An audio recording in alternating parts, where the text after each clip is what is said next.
sama-sama mengharapkan ridha Allah dunia dan akhirat yang sangat dimuliakannya dan yang sangat saya hormati. Mari kita bersyukur sebanyak-banyaknya, setulus-tulusnya kepada Allah Subhanahu wa taala karena kita masih dihidupkan sampai pada hari ini, hari Jumat yang mulia, di bulan Rajab yang mulia, di tempat yang barokah dan mulia ini.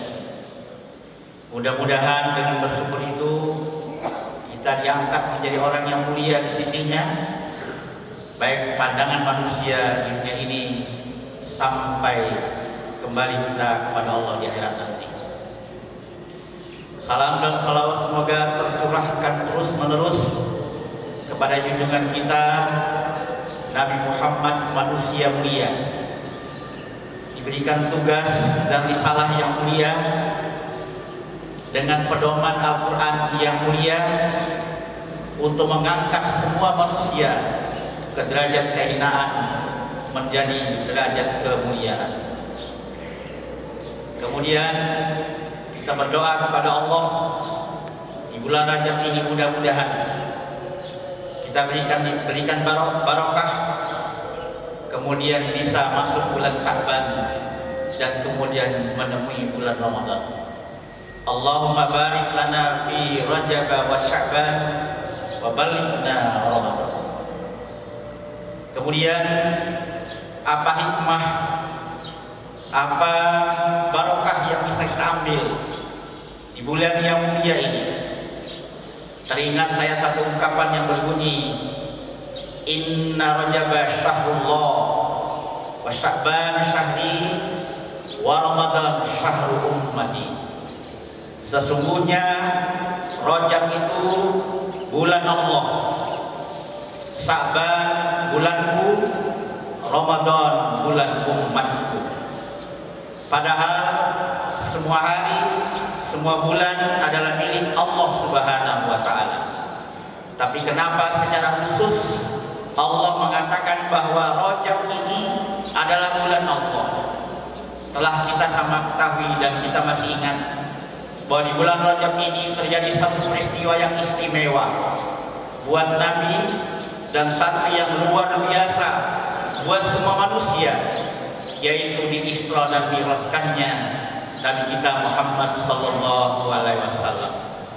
Yang lebih menarik lagi, pertanyaan kita, apa yang melatar belakangi sampai beliau perlu untuk untuk bertemu dengan Allah Subhanahu wa taala lewat peristiwa Isra Mi'raj ini. Ketahuilah dalam sejarah bahwa Nabi setelah 3 tahun diboikot dengan umatnya dari musuh-musuhnya, kemudian setelah keluar dari pemboikotan, Nabi dapat ujian lebih berat lagi secara pribadi, yaitu 2 manusia kesayangannya, ya, 2 manusia keutamaannya, yaitu Abi Thalib pamannya sendiri dan Khadijah istrinya yang tercinta, dipanggil Allah dalam waktu yang tidak terlalu lama. Setelah kematian Abu Thalib, sebulan kemudian kematian istrinya Khadijah,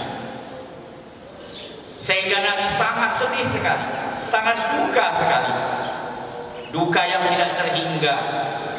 Bertambah duka dia, bertambah sedih dia, karena tatkala Abu Thalib meninggal, diminta oleh Rasulullah untuk pamannya mengucapkan satu kalimat syahadat, berkat bantuannya, berkat backingnya selama ini. Ternyata sampai beliau menghembuskan nafasnya yang terakhir, beliau tidak mau mengucapkan kalimat syahadat. Ini yang membuat beliau gundah, bertambah gundalah kemudian setelah istrinya Khadijah yang tercinta, tempat yang menumpahkan sayang dan cintanya, tempat yang meminta santunan, meminta dukungan, meminta nasihat untuk tetap eksis dalam perjuangannya, ternyata juga dipanggil oleh Allah Subhanahu wa taala. Sangat sedih sekali Rasulullah, sehingga oleh ahli sejarah pada tahun itu disebut dengan Ummul Huzni, yaitu tahun amul huzni, tahun kesedihan. Ibarat pesawat mestinya terbang dengan dua sayapnya, ternyata sayap kanannya dan sayap kirinya sudah patah, jatuhlah pesawat itu. Atau ibarat burung sudah tidak mungkin terbang lagi karena sayap kanan dan sayap kirinya sudah patah. Begitulah kira-kira gambarannya. Lebih daripada itu yang dirasakan oleh Rasulullah. Sementara dia coba untuk mencari hiburan, untuk mencari dukungan di kota Taif, ternyata di kota Taif beliau dihina, dilempari batu sampai berdarah-darah. Kemudian pulanglah lagi beliau ke Mekah, kemudian tersandar di samping Ka'bah, kemudian mengangkat tangannya di hadapan Allah, menyerahkan dirinya sepenuhnya kepada Allah. Terserah mau diapai aku ini ya Allah. Ternyata Allah Maha luar biasa. Di saat puncak-puncak kesedihannya, hampir-hampir Nabi putus asa, Allah menyuruh Jibril untuk mengangkatnya, berjalan bersamanya dengan sebuah pesawat yang namanya Buraq untuk menghadap Allah Subhanahu wa taala. Begitulah kira-kira sejarah singkatnya. Kemudian apa yang kita bisa ambil balik hikmah ini, balik cerita ini? Yang pertama, sebagai seorang hamba, apalagi seorang mujahid, tidak boleh sama sekali punya ketergantungan kepada manusia. Apapun namanya, siapapun dia, hatta orang yang paling dicintai. Inilah yang dirasakan Rasulullah. Tatkala Rasulullah hampir mendapatkan istrinya, hampir mendapatkan pamannya, ternyata Allah mencabut nyawanya. Nabi sedih luar biasa. Sebagai manusia wajar, tapi kemudian kita sebagai berikutnya dapat mengambil pelajaran kepada siapapun, kepada makhluk apapun, kita tidak boleh punya ketergantungan. Ketergantungan kita hanya kepada Allah. Allahus Samad, Allahus Samad, Allahus Samad. Ini yang pertama. Yang kedua, sebahagia bahwa setiap hamba, setiap pejuang akan diuji oleh Allah sampai tingkat kesedihan seperti ini. Tetapi Allah tidak tinggal diam. Allah memberikan solusinya kepada kita. Lewat apa? Lewat pertemuannya dengan Allah. Kalau Nabi langsung Isra Mi'raj, kemudian membawa oleh-oleh, namanya oleh-oleh sholat. Sholat inilah solusi yang paling jarang mengatasi semua persoalan. Persoalan kecil, persoalan menengah, persoalan yang pelik dan berat, persoalan pribadi, persoalan rumah tangga, persoalan masyarakat, persoalan negara. Solusinya sebenarnya adalah mari kita perhatikan, dekatkan diri kepada lewat ibadah sholat. Karena Allah mengatakan wasta'inu bis-sabri was-shalah, innallaha ma'as-sabirin. Minta tolonglah kamu kepada Allah dengan sabar dan sholat. Makanya kalau ada permasalahan, apalagi kita memang banyak perhatian pribadi secara lembaga ini, mari kita perhatikan sholat. Karena dengan sholat inilah insya Allah akan memberikan solusi.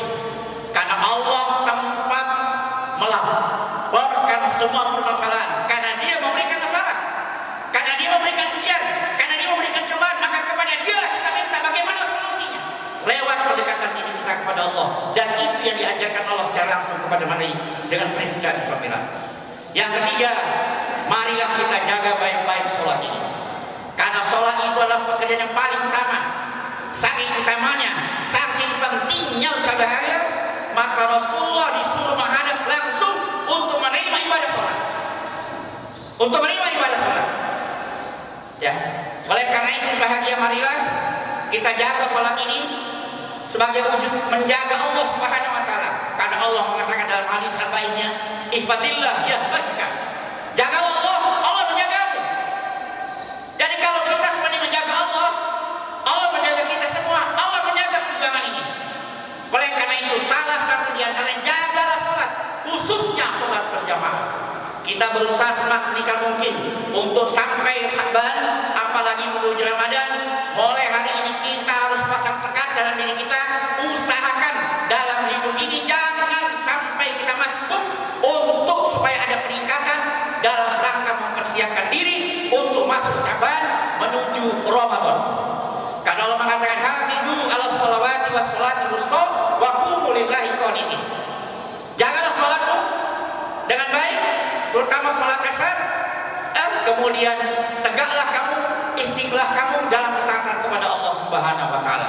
Semoga Allah Subhanahu wa taala yang masih menyisakan waktu yang ada ini untuk menuju Sya'ban dan Ramadan, mulai hari ini kita bertekad bersama-sama untuk memperbaiki dan mengevaluasi sholat kita semua, supaya kita betul-betul dijaga oleh Allah Subhanahu wa taala.